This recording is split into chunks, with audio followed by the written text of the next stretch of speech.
Assalamualaikum dan selamat petang. Datuk boleh dengar? Ya, boleh. Okey, alhamdulillah. Apa khabar Datuk? Okay, good. Okay, very good, nice. Hujan lebat di Putrajaya. Oh, okey, di Tenom khabar hari ini okey. Okey. Cuaca cerah hari ini. Cuaca cerah. Wah. Ya. Oh, Puan Siti dekat Tenom ya?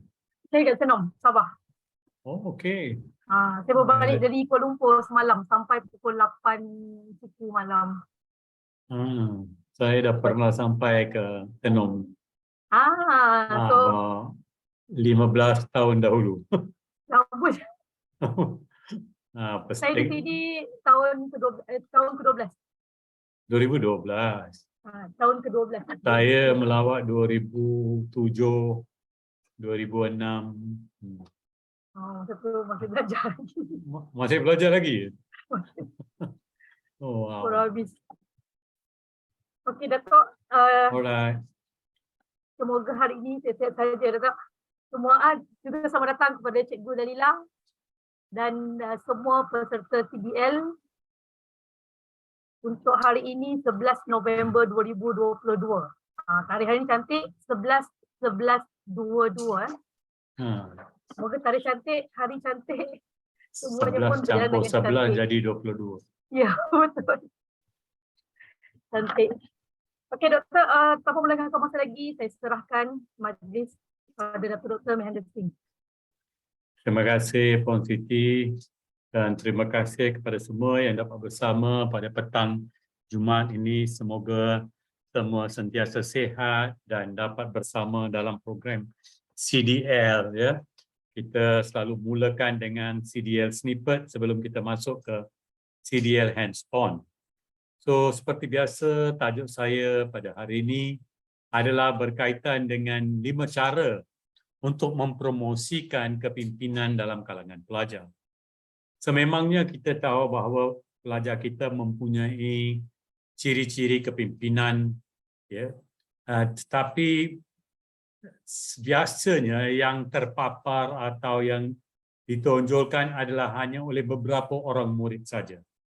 Sebenarnya kalau kita lihat ramai di antara pelajar kita mempunyai ciri-ciri kepimpinan. Dan ciri kepimpinan mereka mungkin sesuai untuk sesuatu event dan sebagainya. Mereka arif nak memimpin dalam satu-satu perkara yang mereka mungkin lebih meminati. Saya masih ingat bahawa masa saya di bangku sekolah tahun 70-an. Bila sampai je ke tingkatan 4 secara semula jadi kami pelajar akan menganjurkan pertandingan hoki 6-sebelah. Kita yang anjur, kita yang urus, kita yang buat jadual dalam kalangan pasukan-pasukan dalam sekolah saja. 6-sebelah dan kita beli hadiah everything A to Z. Cikgu hanya membimbing sedikit saja. Mungkin 20% atau 30%. 70% itu daripada pelajar. Dan kita dapat buat sebegitu. Hari ini mungkin ada saya lihat kekurangan sedikit bab itu. Mungkin di setengah sekolah ada dan di beberapa sekolah yang lain perkara ini kurang wujud. Mungkin yang dalam bidang-bidang yang berbeza. Umpamanya anjur konsert dan sebagainya. Tapi perkara-perkara seperti ini maupun aktiviti akademik atau ko-akademik, kita boleh mencari ruang dan peluang untuk memberi pelajar peluang untuk menonjolkan ciri-ciri kepimpinan mereka yang semula jadi ataupun yang kita boleh bentuk dalam diri mereka melalui secara formal. Sememangnya di luar sana ada banyak ilmu tentang kepimpinan pelajar. Next slide please.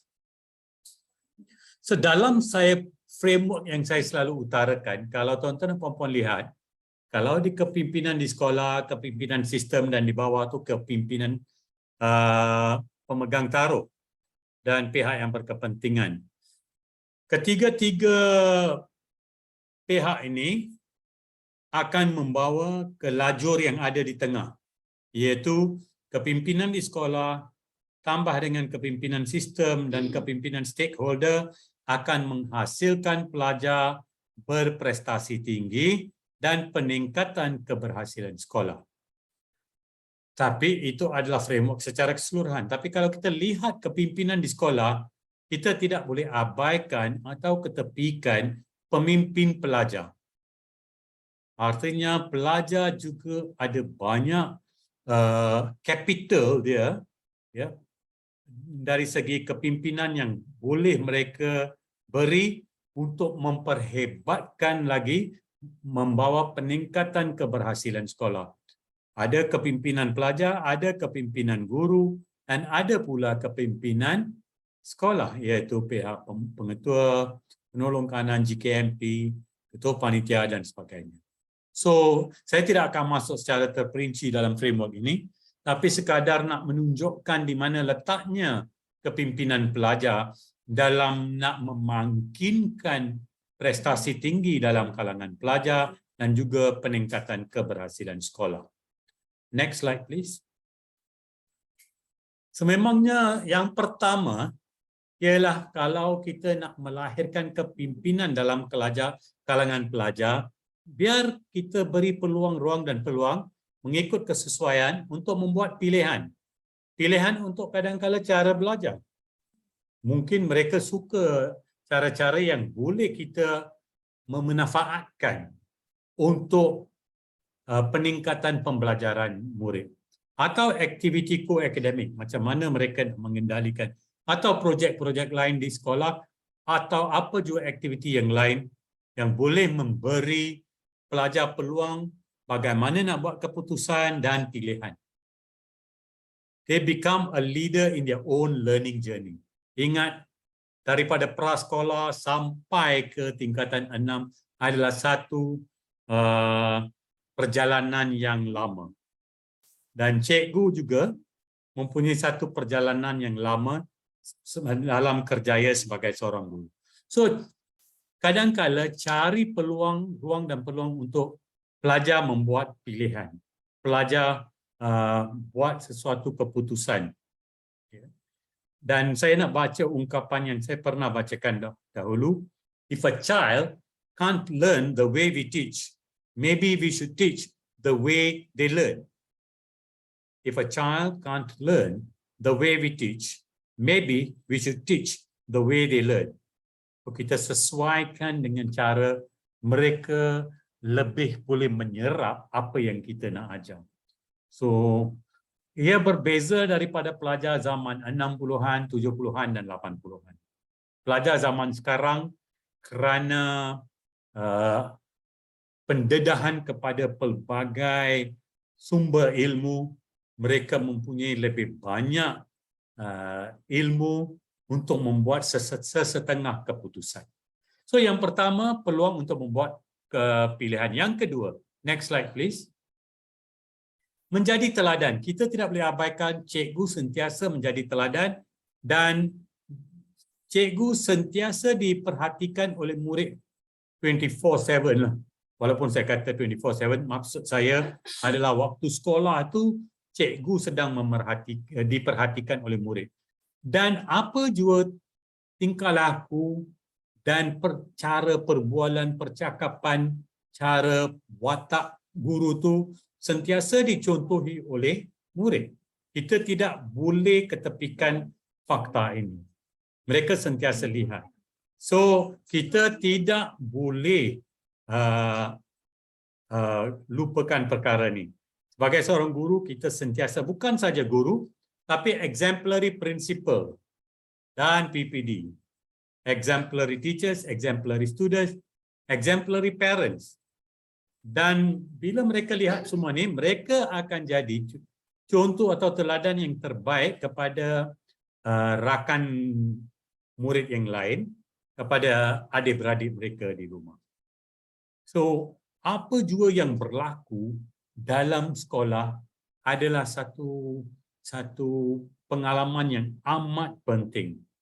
Para sosiologis pendidikan dia selalu menyatakan school is a microcosm of society. Artinya, kalau di sekolah kita menerapkan segala yang baik, perkara yang sama akan kita lihat dalam masyarakat. School is a microcosm of society. So berilah mereka yang terbaik. Jangan kita fikirkan kita tidak diperhatikan oleh murid. Sebenarnya kita diperhatikan setiap masa. Kerana itulah budaya persekolahan yang wujud. Bukan saja di negara kita, di mana-mana pun. Next slide, please. So yang kedua tadi menjadi teladan. Yang ketiga, aktiviti yang kita rangka tu biarlah berbentuk kolaboratif. Kerana itu akan memberi pelajar peluang untuk memegang peranan dalam kerja kumpulan yang kita rangka. Dan jangan kita sangka, oh ini satu perkara yang biasa. Sekali-sekala kita buat. Lebih banyak yang kita buat, lebih rapatlah kejelikan di antara pelajar kita.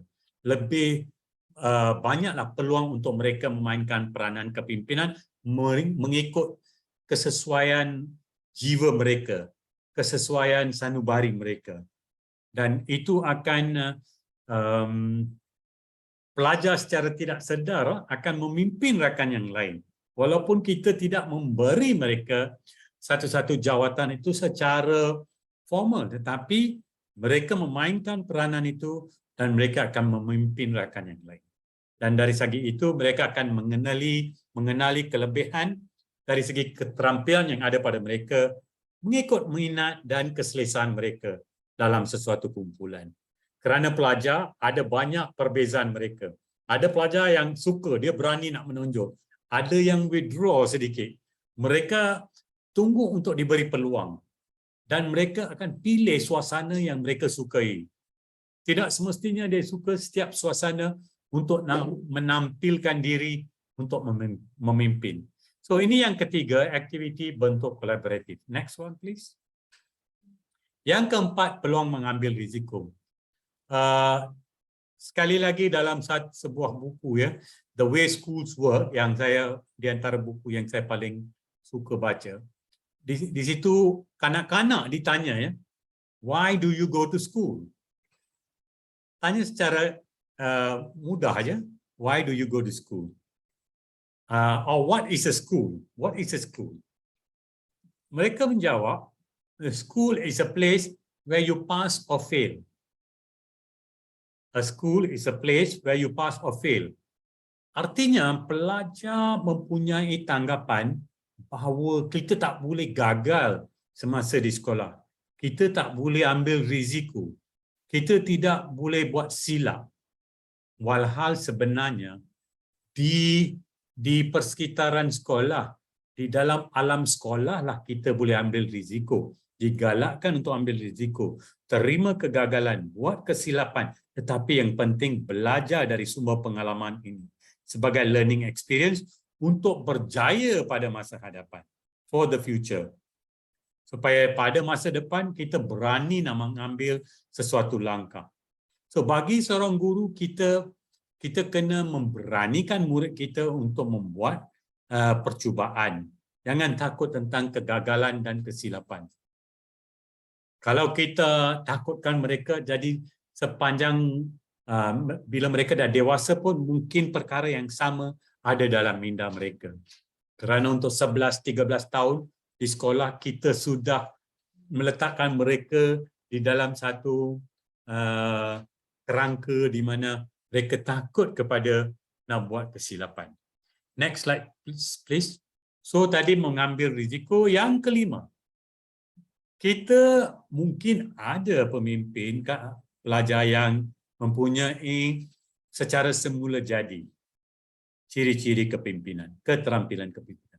Tapi paling sesuai untuk kita menyediakan peluang dan ruang untuk kepimpinan melalui latihan yang berstruktur. Adakan bengkel dan sebagainya. Daripada awal lagi, daripada kalau sekolah menengah tingkatan satu lagi kita mendedahkan pelajar kepada kepimpinan. Dan kita beri mereka peluang dalam satu keadaan dan perkataan yang penting in a no judgment zone. Apa maksud no judgment zone? Kita tidak mahu setiap pelajar itu sentiasa dia buat sesuatu dinilai. children do not like to be assessed all the time. Kajian menunjukkan murid tidak suka ditaksir setiap masa. No assessment all the time. Dan no judgments all the time. Tidak ada labeling all the time.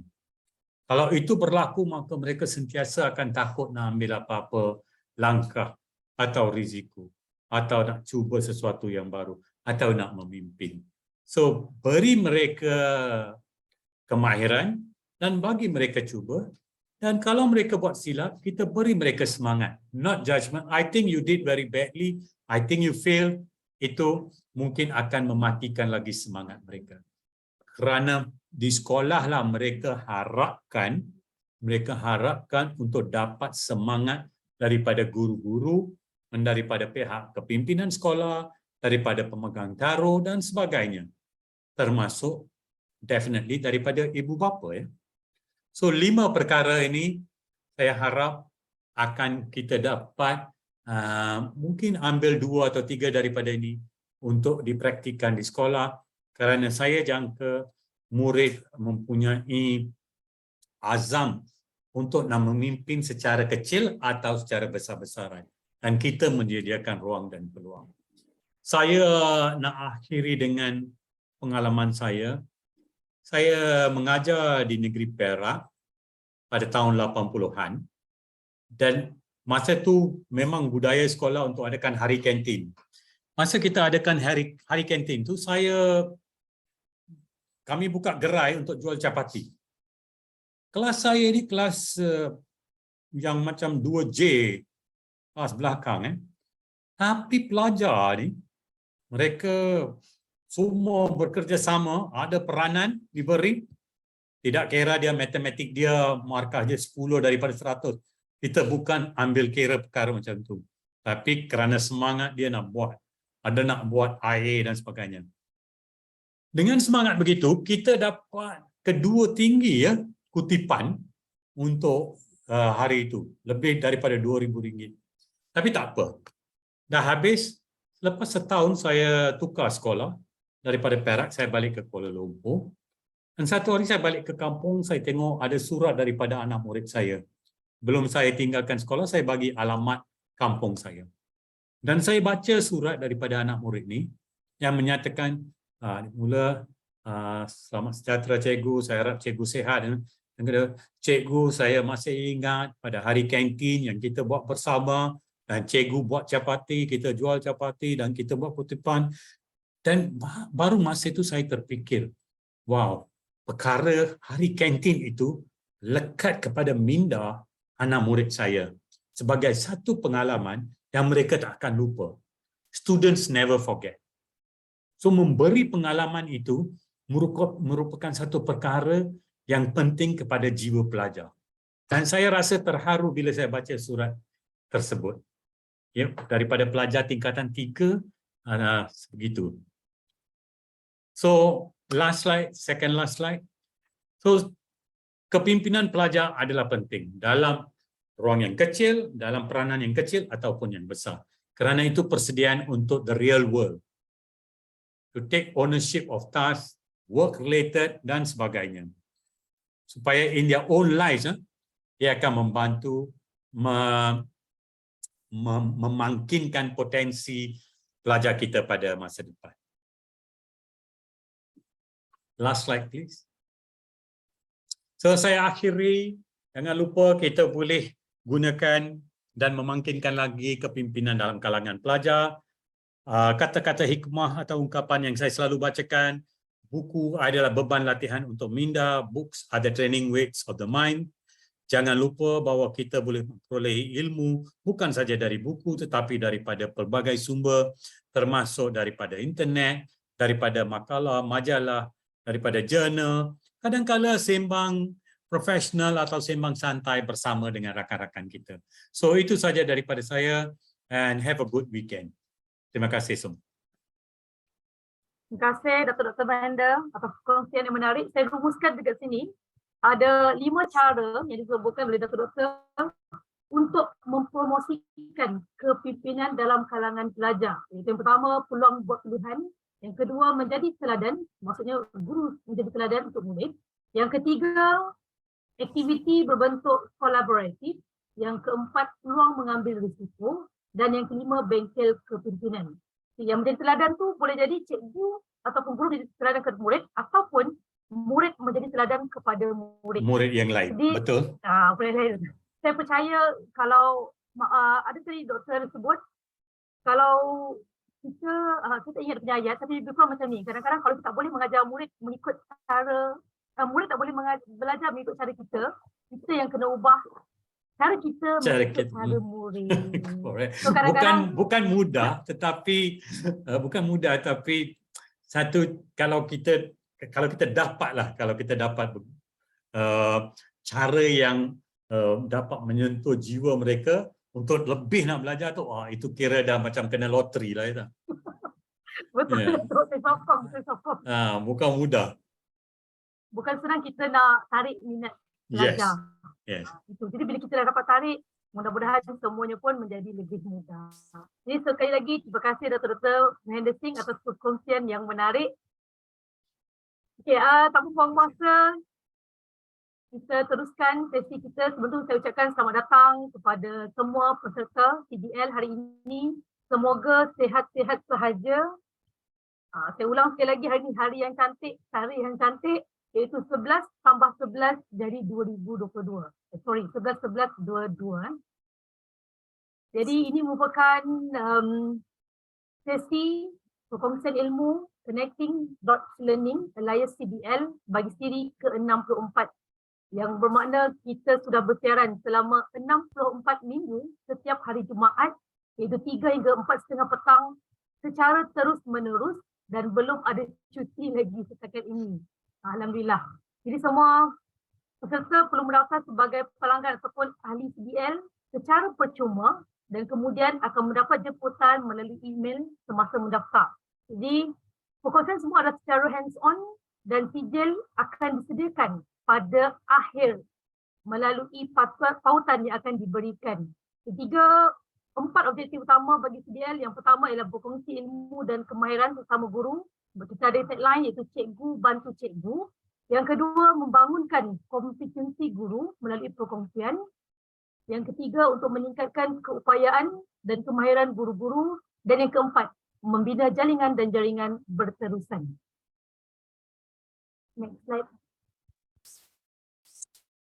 Jadi hari ini kita ada satu orang lagi guru yang merupakan rakan Duta Guru Petronas Kohort 2, iaitu Cikgu Dalila.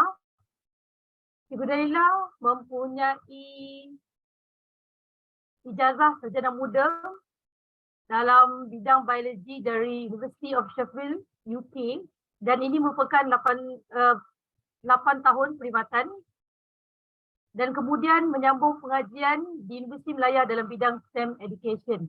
Jadi tanpa melengahkan masa, saya menjemput Cikgu Dalila. Bismillahirrahmanirrahim. Assalamualaikum warahmatullahi wabarakatuh. Selamat tengah hari. Okey, melihat kepada skrin, hari ini saya insya-Allah lah akan cuba untuk menjelaskan serba sedikit tentang pembelajaran berasaskan masalah. Okey, kenapa topik ini saya pilih?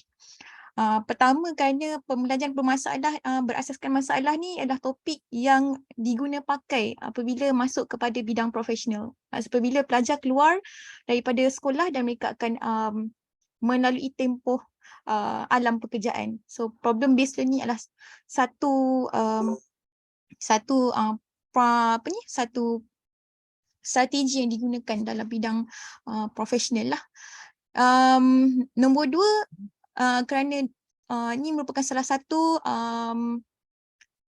pedagogical approach untuk STEM education, dan selain daripada problem based learning, ada project based learning, kita ada collaborative learning, kita ada real world context, dan beberapa lagi yang lain. So hari ini saya nak menekankan salah satu strategi ataupun approach, iaitu problem based learning. So topik hari ini saya lebih nak bercerita, nak berkongsi bagaimana kajian pelaksanaannya dilakukan. Macam mana di sekolah boleh implement. Okay, so ini adalah based on research. Mungkin dapat dimanfaatkan kerana kenapa saya memilihnya juga. Sewaktu saya mengajar di sekolah, saya jarang mendengar tentang problem based learning dan bagaimana pelaksanaannya secara betul, mengikut kajian. Okey, apa yang kita akan belajar hari ini ialah ada 4 perkara. Satu, saya nak bagi tahulah PBL ni dia ada beberapa mazhab. So kita akan definekan dia berdasarkan apa researchers kata based on beberapa kajian literature review articles sebelum ini. Nombor 2, apa prinsip utama komponen yang perlu ada, wajib ada dalam PBL. So saya mengetengahkan untuk subjek sains, matematik dan STEM. Maksudnya kajian ini berkaitan dengan 3 subjek utama inilah. Adakah kajian, adakah pembelajaran berasaskan masalah ni hanya berfokus kepada 3 perkara ni? Tidak. Pembelajaran berasaskan masalah juga dilaksanakan untuk subjek-subjek yang lain. Geografi, biologi, fizik, sejarah mungkin, komputer. Kemudian yang ketiga, kita akan tengok apa effectiveness PBL ni. Betul ke PBL ni mengatakan tak mungkin boleh dijalankan kepada murid-murid yang low achiever. PBL ni mengambil masa yang lama dan tak mungkin akan mendapat kesan yang baik kepada pelajar. Kalau nak tahu kesan yang baik tu kesan baik dari segi apa? Adakah kesan yang baik dari segi kita nak lihat kepada hasil pelajar itu ataupun apa sebenarnya mengikut research? Dan yang terakhir, kita nak tengok contoh ataupun macam mana nak design satu problem based activity. Okay, saya akan tunjukkan contoh. Okay, ni dia. Macam saya kata tadi, PBL ni dia ada beberapa mazhab. So mazhab definition ni berdasarkan 4 ni lah. Satu daripada clinical medicine. Ini adalah kira mazhab yang pertama lah sebab PBL ni asal dia adalah daripada medical line. Okay. Yang kedua, functional curricular design. Ini kita dah masuk kepada mazhab yang ke arah sekolah. Okay, yang ke arah sekolah. Di mana dia derive daripada curriculum book dan juga daripada experimental. Yang ketiga, definisi berdasarkan constructivism ataupun dikenai sebagai project based learning. Dan ini melibatkan real world context lah. Okay, di sinilah STEM berada. Okay, di sinilah STEM berada. And then yang keempat, definisi PBL ni menurut daripada conceptual change, iaitu dia mengandungi sequence learning of task. Dan conceptual change ni dia adalah satu yang prominent, essential untuk early learner science lah, untuk pelajar yang awal-awal nak belajar sains. Maksudnya dia lebih ketengahkan kepada sekolah rendah. Okay, kita tengok seterusnya. So apa components dalam PBL? So komponen yang pertama tentang masalah lah. Okay, tentang masalah. So apa ciri-ciri masalah tersebut? Okay, contoh masalah tersebut adalah dalam bentuk, kalau untuk upper elementary dan secondary kita boleh tengok. Saya menggunakan upper dengan upper elementary dengan secondary je lah. Okay, untuk kedua-duanya kita gunakan masalah berdasarkan case based ataupun scenario based. Okay. Untuk elementary, kita boleh tengok first stage teacher shared necessary information. Dalam bentuk apa?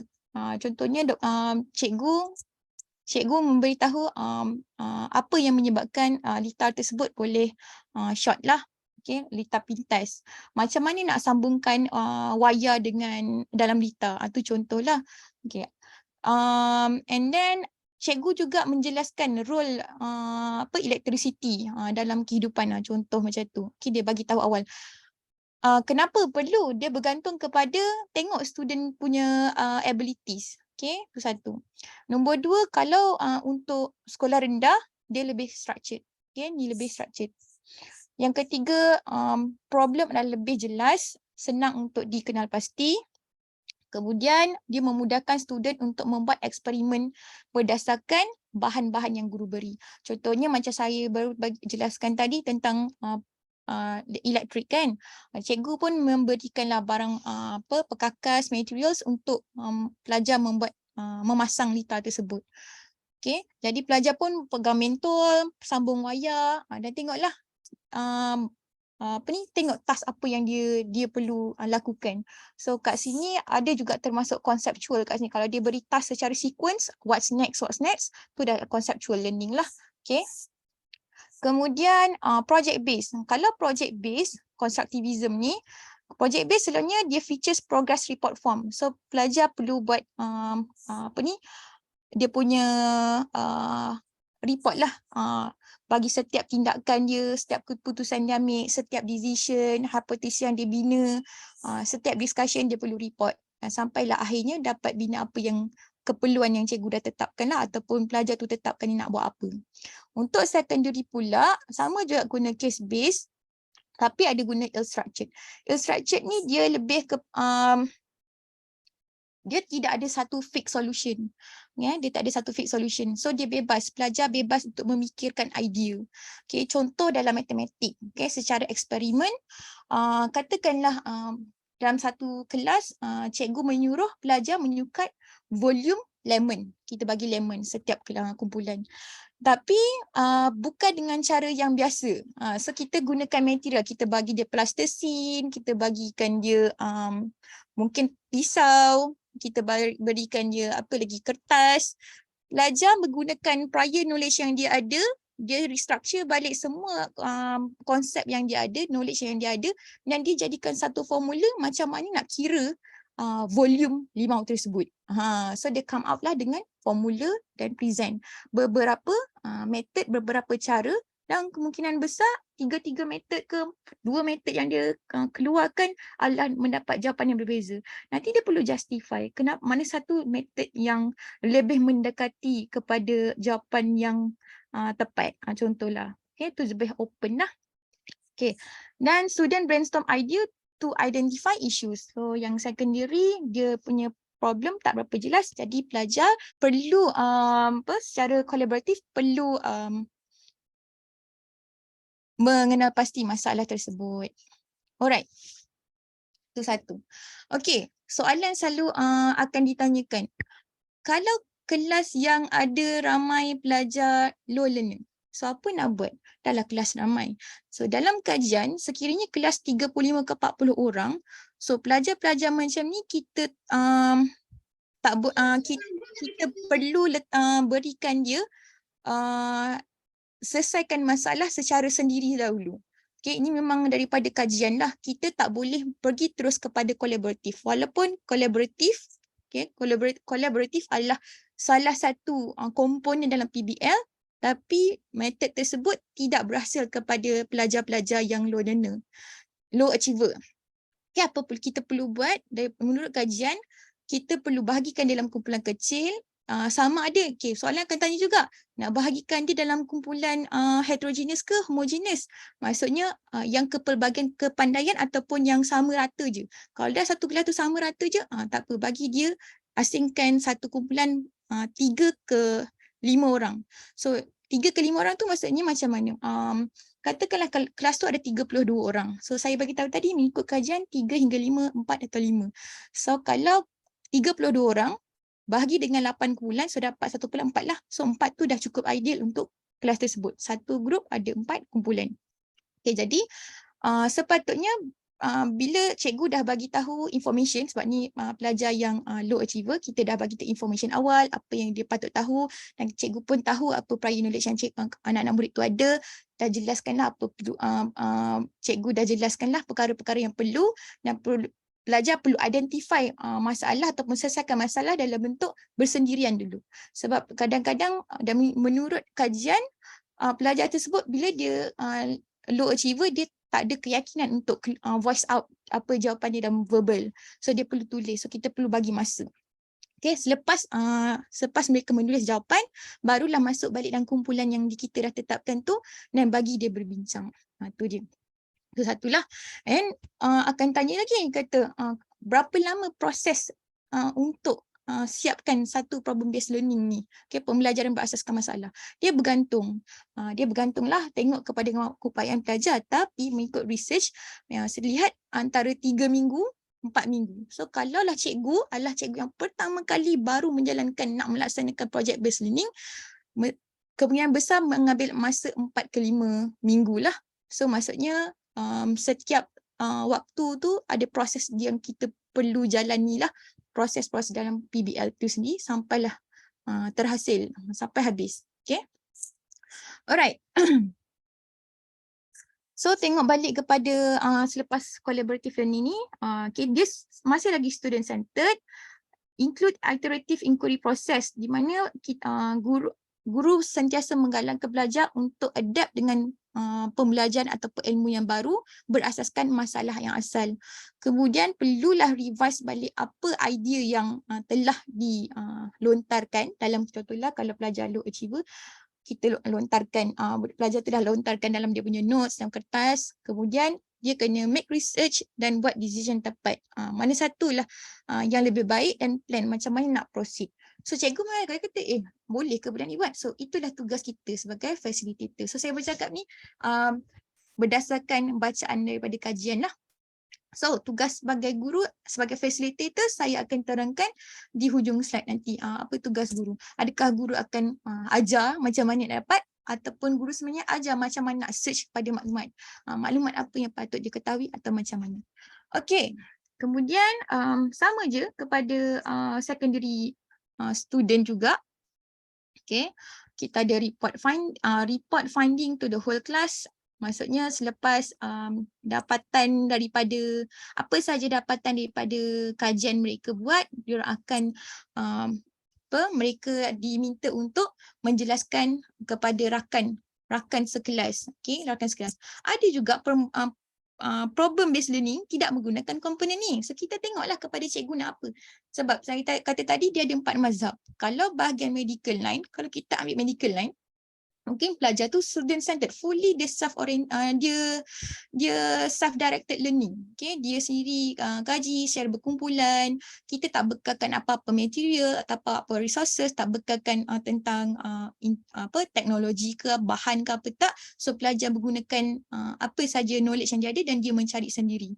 Okay, and then dia submit je lah kerja dia dan kita pun tanda. Contoh macam tu lah. Okay, to ill structured. So yang ni saya berikan kepada skop yang peringkat elementary dan juga secondary, iaitu saya mengetengahkan mazhab yang kedua lah, iaitu functional ataupun curriculum. Next, okay, tengok kepada yang ni pula, scaffold teknologi. Okay, untuk pelajar yang mengikut kajian, untuk pelajar yang low achiever juga, kebanyakan kajian dia menggabungkan bukan semata-mata PBL, tapi kajian sekarang dia gabungkan juga computer base. Okay, contohnya kita ada bantuan lah menggunakan alat teknologi supaya murid ni dia bermotivasi untuk selesaikan perkara tu. So first dia nak ada motivation lah untuk melaksanakan tugas tersebut sehingga selesai dan terus mencari maklumat, kan. Itu dia ada scaffold dengan sesuatu. Dan ini dah dijalankan sejak tahun ni 2006. Okay, TPAC ada TPAC dipanggil, okay, Technology Pedagogical Content Knowledge Framework. Yang ni framework ini dijalankan, dibuat oleh researcher daripada MSU. MSU ni universiti dekat US tu. Michigan. Okay. Okay. So dari menggunakan framework tersebut dan digabungkan dengan PBL, dah 12 tahun menunjukkan memang ada effectiveness lah, menunjukkan kebaikan lah. Okay, kita gabungkan dengan sesuatu teknologi. Bukan itu saja, research juga menunjukkan kalau kita gabungkan dengan pemberian worksheet, kita beri worksheet, macam saya cakap tadi, beri worksheet yang teratur, ada pre-design question kat dalam tu. kepada pelajar low achiever lebih awal. Dia buat satu kajian, beri worksheet tu juga kepada pelajar yang low achiever juga dalam satu kumpulan yang sama, tapi biarkan dia collaborate dalam kumpulan kecil dia. Yang satu lagi ni dia tak collaborate dulu, dia buat sendiri dulu. So dia nak bandingkanlah mana satu yang lebih efektif. So menurut kajian itulah lebih efektif, iaitu pelajar tu buat sendiri dulu, baru dia bentangkan dalam kumpulan kecil dia dan terus brainstorm lah apa decision yang terbaik. Okay. Okay. Next. So ni saya ambil satu contoh lah, okay, daripada satu kajian ni. So apa yang komponen-komponen yang digunakan dan kemudian apa kesan dia, efektif ke tak komponen-komponen ini kepada dependent variables yang dia nak. Okay, identify dependent variables yang dia nak. So bila saya cakap identify dependent variables ni adalah kita itu kita sebagai researcher lah, kita kata kalau sebagai cikgu kita nak apa daripada student, adakah hasil itu yang kita pandang ataupun proses perjalanan PBL tu berlaku. So dalam sepanjang saya baca, dia menekan kepada proses lah, macam mana pelajar tu mendapatkan ilmu baru secara sendiri, macam mana pelajar tu dapat meningkatkan conceptual learning dia, problem solving skill dia, walaupun lama ke cepat, itu proses yang dia lalui sampai dia dapatkan jawapan tu lah. So itu yang kita nak, dia tak bukan kepada hasil tu lah semata-mata. Bukan kepada hasil. Alright. Tengok kepada paper ni. So kat sini ada kat sini ada gambar. Ni menunjukkan kepada murid sekolah menengah lah. So paper nombor 1, 3, 4, 8, 9 ialah paper untuk sekolah menengah. So kat sini bila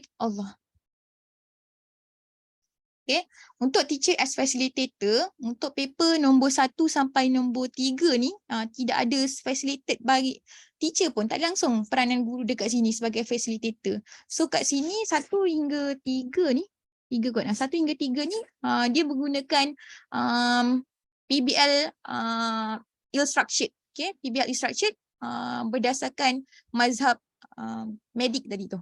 Okay, clinical medicine.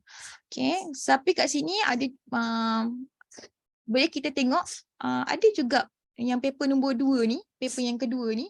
Okay, paper yang kedua ni ini adalah murid sekolah rendah. Okay, tetap dia boleh gunakan ill-structured. Okay, digunakan ill-structured, maksudnya soalan permasalahan yang terlalu terbuka. So soalnya kita tak gunalah ill-structured punya problem framework ni sebab dia lebih perlu berfikiran lebih mendalam. Tapi boleh digunakan sekiranya kita tahu pelajar kita ni macam mana. Okay, selalunya pada asalnya, awalnya memang PBL ni dilakukan kepada pelajar-pelajar yang cemerlang. Okay, pelajar-pelajar yang kita tahu maturity dia dah kat mana. Kemudian lewat 2008 macam tu, barulah mula orang menjalankan kajian kepada pelajar-pelajar yang low achiever. Mencari bagaimana untuk menyelesaikan membantu murid-murid yang low achiever ni pula. Okey, tengok kepada paper yang keempat. Okey, paper yang keempat. Okey, paper yang keempat ni, ni special sikit, di mana ni satu-satunya paper di mana pelajar ni akhirnya dia membentangkan report finding dia kepada expert ataupun speaker guest dalam community.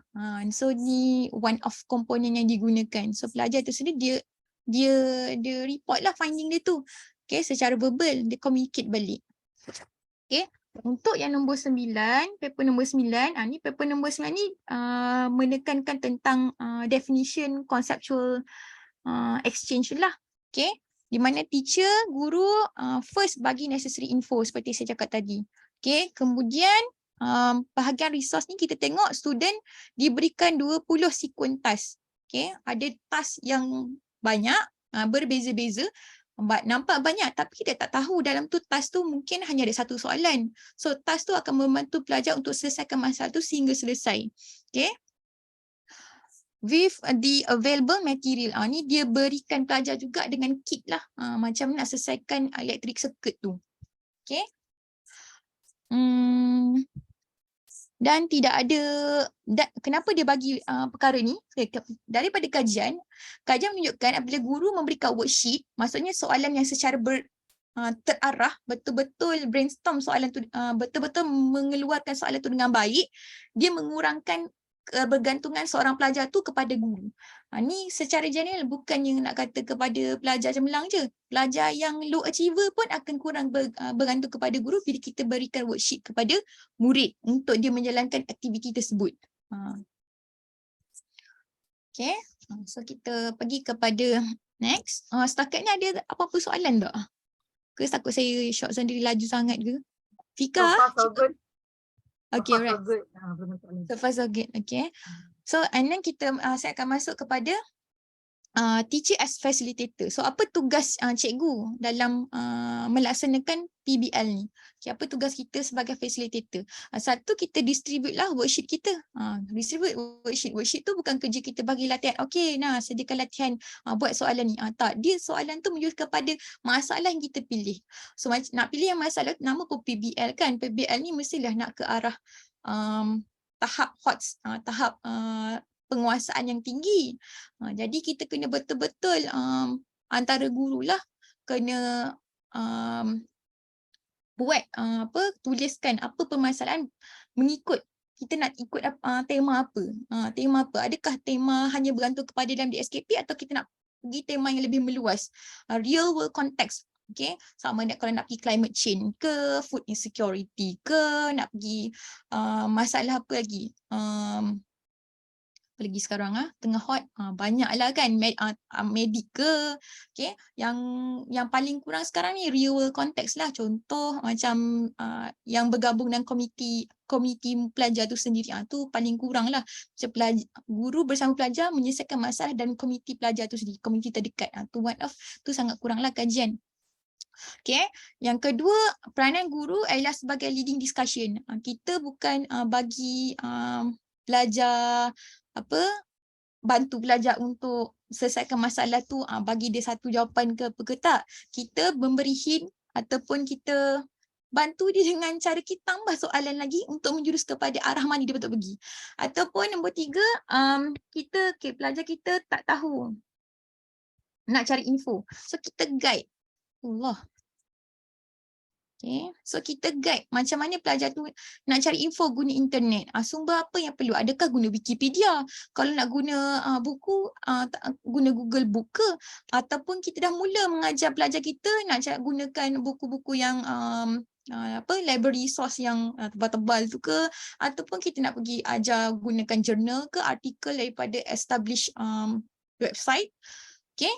Dan tugas guru juga, Allahumma salli ala Muhammad, memberikan verbal support, okay, verbal support supaya pelajar tersebut terus-menerus menyelesaikan problem based learning ni. Dan yang ketiga, sentiasa tanya dalam aspek untuk pelajar tu terus melakukan observation, pemerhatian, kemudian untuk data interpretation, kemudian untuk verify argumentation dan juga hypothesis. Itu daripada idea asal, dia rasa macam inilah jawapan dia. Tapi bila dia buat kajian, alamak tak sama dengan apa yang dia dah buat hypothesis. Terpaksa tolak hypothesis yang pertama, guna pula hypothesis yang kedua. Contohlah kita bina lah, kita ajar pula null hypothesis dengan alternatif hypothesis pula kan. Contohlah kita kenalkan pada pelajar tersebut. Okay. So ni je. Kita nak tahu sejauh mana. Ni sebenarnya baru 4 je. So ada banyak lagi IDV ataupun dependent variables yang kita boleh lihat kepada pelajar. Ni saya tak tulis tentang HOTS, saya tak tulis tentang problem solving. Setiap komponen, Allahumma salli ala Muhammad. Setiap komponen dalam dependent variables ni ada ciri-ciri yang kita perlu ukur. Tu kalau menurut kajian lah, yang kita tak ada macam okey pelajar dapat A, bagus. Okey knowledge retention, okey ada significant. Dari segi apa? Okey pelajar boleh sekadar itu tak kalau segi kajian. So mungkin perlu ada banyak lagi membaca lah untuk bahagian ni kan, macam mana kita nak betul-betul evaluate pelajar punya knowledge retention dan juga academic achievement. Academic achievement tu takkanlah soalan-soalan summative, soalan formatif yang berkaitan mungkin kan. Kemudian conceptual development pun sama, termasuklah attitude. Attitude ni attitude pelajar dengan PBL tu sendiri, macam ni attitude pelajar dengan subjek subjek ataupun scientific skill dia, macam ni attitude pelajar terhadap saintis, kerjaya saintis. Itu berdasarkan kajian lah. Okay, saya bercakap ni yang 3 perkara tu memang kajian yang tulis. Attitude dari segi apa dia mengkaji. Okay, bukan attitude dari segi nilai dia jadi patuh pada kita ke, tak ada attitude ke arah lain. Benda yang apa yang dia nak tu lah kat situ. So daripada sini kita boleh lihat ada 2 paper yang menunjukkan tidak signifikan. Allahumma salli ala Muhammad. Okay, paper yang kedua, di mana kedua-dua tak signifikan. Okay, bila kita saya tengok balik kepada 2 paper ni, 2 paper ni kenapa dia tak signifikan? Salah satu sebab dia ialah bilangan student dia tak cukup. Sampel dia tak cukup. Sampel dia sikit sangat. 14 untuk kumpulan eksperimen, 15 orang untuk kontrol. So tak cukup. So bila tak cukup, tak nampaklah signifikan dia. Tapi bila kita tengok value, t-test value tu, post dengan pre-test, kita nampak ada sedikit kenaikan. Maksudnya walaupun tak signifikan result tu, tapi kita boleh lihat dengan menggunakan PBL, masih lagi sebenarnya menunjukkan academic achievement lebih baik berbanding traditional method. Juga pada knowledge retention. Okay. Alright, untuk paper yang ketujuh pula, paper yang ketujuh bahagian attitude tak signifikan. Okay, bila tengok kepada paper tersebut, dia menunjukkan bahawa ini adalah first time cikgu ni melaksanakan PBL dengan masa 4 minggu. Dalam masa 4 minggu saja. So menunjukkan itu kemungkinan kenapa tak signifikan. Okay. Tapi tengok dia punya post dengan pre-test menunjukkan ada peningkatan. So bila kata post dengan pre-test, itu kita guna eksperimental lah. Okay. So nak kita masuk kepada yang keempat. Fika, ada soalan ke setakat ni? Ada beberapa soalan. Nak jawab terus ke mana? Jawab teruslah saya sebelum saya tahu boleh saya jawab. Okay. Apa Okay. yang So yang pertama dari Encik Awang Sulong, PBL ini sebenarnya cikgu rela membimbing murid kategori yang mana biasanya cepat memahami persoalan yang dikemukakan? Atau adakah aras perbezaan murid tidak memerlukan sangat konsep PBL? Itu soalan yang pertama. Okay, itu soalan yang pertama. Okay. Berdasarkan kajian, saya cakap bersengaja, saya pernah mengajar di matrik, di SBP dan juga di sekolah harian. Memang tiga-tiga ni latar belakang yang berbeza, learning profile yang berbeza, learning style yang berbeza. Banyak perbezaan.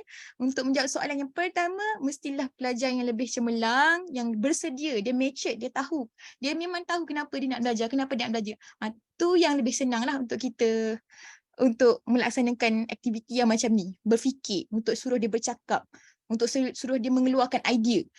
Kadang-kadang untuk pelajar-pelajar yang memang tak pernah pun diketengahkan dengan PBL, kita bagi dia soalan. Mungkin 1 jam period tu memang habis untuk isi tu je. Ya, macam itulah problem based learning ni dilaksanakan. Problem based learning ni dilaksanakan kalau mengikut kajian 3 minggu. Maksudnya dia mengambil lebih kurang 8 ke 9 rancangan lesson plan. 8 ke 9 lesson plan dilaksanakan kepada pelajar ni. Dan masa yang diperuntukkan, kalau saya bercakap kepada ni berdasarkan kajian kenapa saya nak cerita tentang problem based learning, sebab saya juga melaksanakan try and error kepada pelajar saya sewaktu di sekolah menengah harian sebelum ni. Tapi kurang nampaklah keberkesanan walaupun saya telah uji melihat kepada pre dengan post test. Saya berasa kurang kepuasan lah, kan, kurang berpuas hati. Bila kita tengok balik kepada kajian, kita tengok kepada dari segi apa yang keperluan, kena ada scaffolding kepada teknologi, kena ada bahan lagi kita bagi dekat dia. Memang kita kena bagi masa yang lama untuk satu topik problem based learning yang kita nak dia selesaikan. Lepas tu tengok pula timing dia. Macam kalau saya nak buat projek dekat sekolah, saya nak apply problem based learning untuk kajian saya di sekolah. Saya kena pilih sekolah yang sama dengan berdasarkan kajian kita dah tahu dah. Untuk PBL nampak cantik mesti lebih kurang 1 jam ke 1 jam 20 minit waktu dia. Maksudnya 45 minit satu waktu lah, 40 minit satu waktu. Kalau dah sekolah tu, satu waktu 30 minit, perlu ke saya pergi? Macam boleh ke untuk saya menjalankan? Susah. Tu susah lah. Tu satu. Nombor 2, belum lagi kalau kita ada masalah, pelajar yang kita nak jalankan projek problem based learning ni selalu tak ada. Asyik-asyik keluar pergi aktiviti. Campur pula kita pun sibuk keluar pergi aktiviti kan. So susah nak melaksanakan projek ni dengan cantik lah. So dia mengambil masa lebih lama. So jadi apa take home message kat sini, kita nak apa daripada projek ni? Kita nak hasil budak ke ataupun kita nak tengok bagaimana dia melalui proses ini. Kalau proses ini untuk pertama kali, dia memang akan susah lah. Okay, tapi bila kita biasakan mesti dia akan lebih baik. Nombor dua, bila project based learning ni kita nak lakukan secara besar-besaran, maksudnya satu Malaysia ni memang melaksanakan PBL lah lepas ni. Sebab kita dah ke arah TS25 kan. Sebab negara jiran kita, Vietnam sendiri, kalau kita berdasarkan kajian 2020, 625 orang guru boleh hantar dekat researcher lesson plan diorang menggunakan real world context, masalah real world context. So kalau saya buat dekat Malaysia, saya boleh dapat tak sebanyak tu. Contoh macam itulah kan. So kita boleh tengok macam mana dia mengkaji, macam mana dia buat, apa hasil. Kita tengok satu-satu lesson plan tersebut. Itu contohlah. Tu kenapa kita bercakap ni, kita nak ada penstrukturan semula dari kita sebagai guru, dari pentadbir dan seterusnya lah, macam mana kita nak menjayakan problem based ini sebagai salah satu pedagogi yang kita nak terus laksanakan. Dan macam ni kita rancang dia dalam takwim kita tu nanti. Okay. Apa lagi soalan yang kedua tadi, Fika? Masih dah jawab dah dulu ni. Dah jawab dah. Okay, contoh. Sebabnya dia related. Okay, contohlah masa saya mengajar di SVP, saya mengajar di sebuah SVP sebelum ni, kita ada dalam takwim kita ada minggu STEM. Minggu STEM tu dalam 2 minggu. Dan kita juga ada allocate 2 minggu juga untuk projek. Projek apa? Projek Allahumma salli ala Muhammad. Projek pembentangan PBL lah. Kita biarkan student kita ni memang bina poster. 2 minggu tu dibuat projek ni je. So kita dah allocate. Okay. Dan kita juga calibrate dalam bentuk co-curriculum. Maksudnya melibatkan pelajar dalam kelab, dalam kelab dan sukan. Dan kemudian kita minta pelajar ni melaksanakan aktiviti STEM inovasi.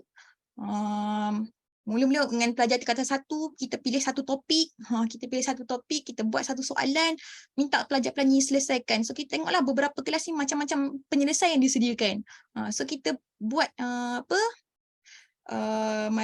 kita buka kelas tersebut, biar pelajar tingkatan 2 turun, kemudian hari besoknya pelajar tingkatan 3 pula turun, tengok apa yang adik-adik ni nak terangkan kepada abang-abang kakak-kakak ni, supaya dia pun nak bersedia untuk exam juga kan. So dia belajar daripada adik-adik.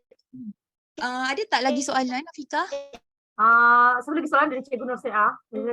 Tanya, bolehkah Cikgu Dalila berikan contoh PBL yang dilaksanakan di sekolah Cikgu? Contoh PBL, contoh PBL di sekolah saya yang sebelum memang tak ada. Saya cakap tu kan, tak ada. So macam saya kata, saya bawa project based learning ni untuk kajian ni untuk masa saya, sebab satu, bila saya berada di bila saya berada dalam buat bidang master ni, baru buat untuk SEM 1 ni, bila saya masuk kepada sekolah yang harian, kita tak terdedah dengan macam pelbagai perkara yang kita hadap. Macam pelbagai perkara kita hadap, macam dari segi waktu, dari segi tanggungjawab lain, beza dengan bila saya berada di SVP. So kita kepada academic achievement, kita dah ada mindset yang macam mana.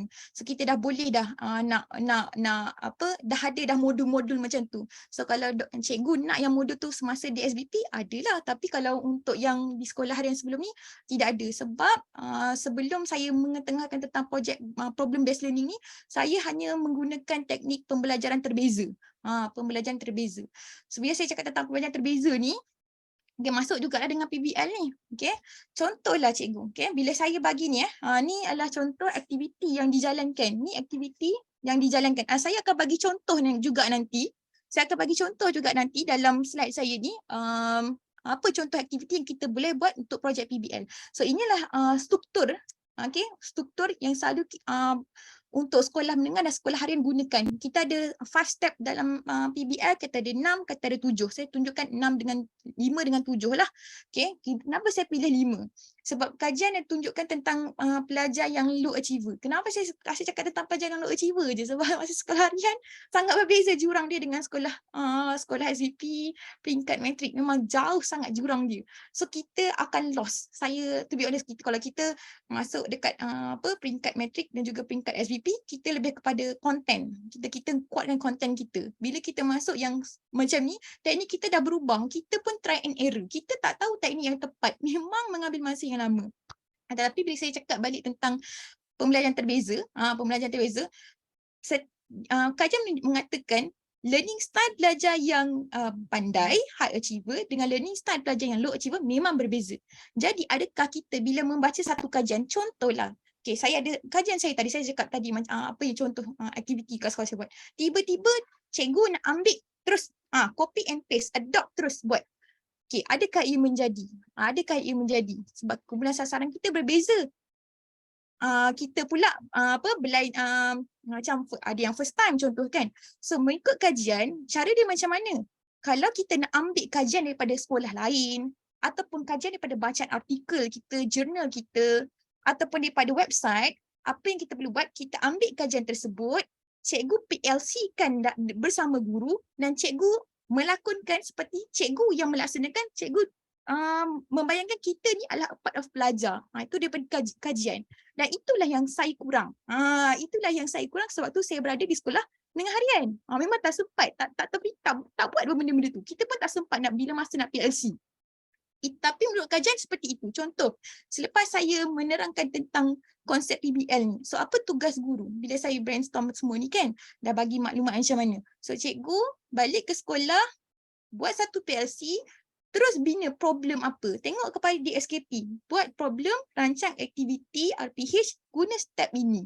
Okay, guna step ni. Kemudian cikgu menjalankan aktiviti tu. Tengok kawan-kawan, boleh ke tak? Boleh buat ke tak boleh buat? Barulah selepas tu kita dah nampak dah apa yang kita nak, apa proses yang terlibat, nampak dah cantik, baru kita laksanakan kepada pelajar. Menurut kajian, dia memang kena macam tu. Kena macam tu lah. So dia tak boleh ambil, terus buat. Nanti kata, alah cikgu, tak boleh pun anak murid saya buat macam ni. Memang tak boleh. Kata, kalau cikgu pun nak buat macam tu, itu namanya kajian tindakan. Maksudnya kita, kajian tindakan ialah kita ambil lah mana-mana tak kisah, tapi kita nak tengok adakah kajian ni sesuai dengan kita. Kalau tak sesuai, tak apalah. Tu kajian tindakan menunjukkan benda tu tak sesuai untuk murid kita. Kalau kita buat boleh, bagus lah. Maksudnya dia secara general mampu dilaksanakan kepada semua pihak. Okay? Alright, saya memilih paper ni sebab dia tunjukkan apa pace setiap fasa, apa yang pelajar buat dan apa tugas guru. Okay? Atau kat sini lecturer lah. Apa tugas guru. So lecturer explain the purpose, motivate student, actively involved in solving the selected problem. Lecturer help student organize learning tasks, and then lecturer encourage student to gather appropriate information, assist student in planning, preparing suitable works such as reports, models, sharing assignment with friends. Lecturer help student to reflect on the investigation. Okay, so ada 5 fasa. So 5 fasa ni kebanyakan sekolah rendah dan sekolah menengah dalam kajian memang menggunakan 5 fasa ni lah. Dan untuk tahun 2002 ni ada je yang menggunakan fasa yang 7 fasa, 7 step. 7 step. Okay. So ni dalam ni ada contoh. Ni contoh PBL.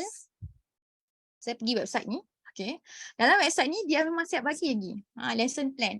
Okay. Ni lesson plan untuk matematik. Okay. Untuk subjek matematik. Ni adalah problem base. Dia bagi introduction. Ni dibuat di US. Okay. So ini cerita saya bagi tahu tadi lah. Cerita yang saya bagi tahu tadi.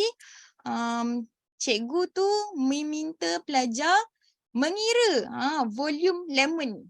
Dia bagi lemon beberapa bentuk, 1 kumpulan 1 lemon, suruh kira volume lemon tersebut. Gunalah apa cara. Dan macam saya kata tadi, PBL ni lamanya 3 minggu. Tapi PBL ni tak berapa minggu sangat, 1 minggu je, sekali je. Dalam lebih kurang 1 jam 20 minit. Okay, settle dah. Kenapa boleh settle cepat? Sebab ini adalah murid-murid yang selected lah. Okay, so tengok bahan-bahan disediakan. So bila dia tengok kat sini, dia sediakan material. Apa pelajar boleh guna secara bebas. Okay, kalau dekat Cikgu Laila. Ya. Sekejap, ni sekarang ada share screen lain ke? Oh, ada share screen lain.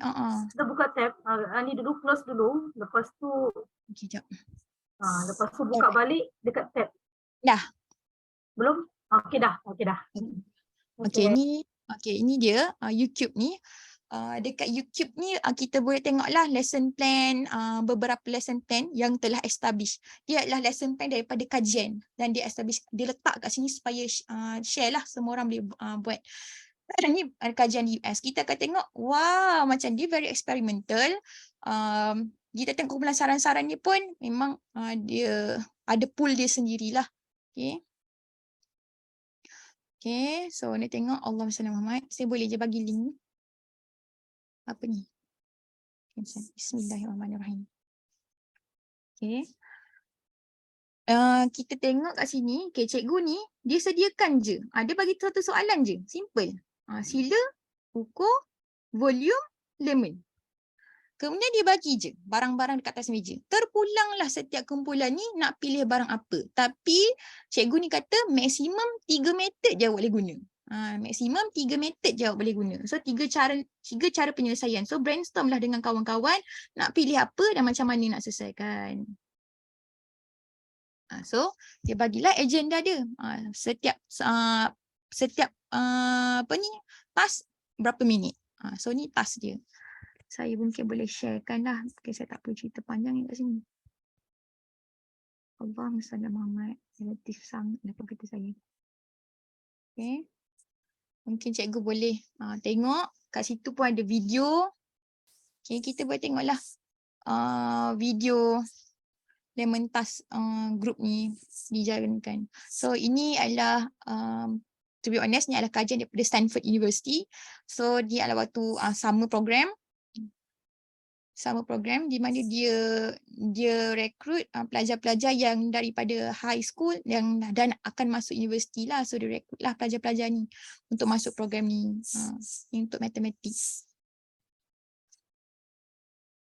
So kata kenapa tak ada ke kajian contoh-contoh yang lain? Jarang orang share dalam secara detail. Kejap nampak ke Afika? So I'm gonna wrap the Play-Doh around it, right? And then with the paper, and it's like I can just take it off. Nampak?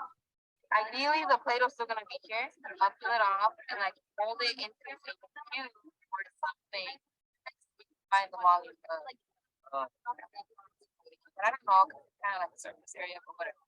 Also, like we could take this here, and we can measure like this is a cone, and it's gonna be half. Yeah, multiply by 0. Or we could even just like do the other second one. It's not perfect.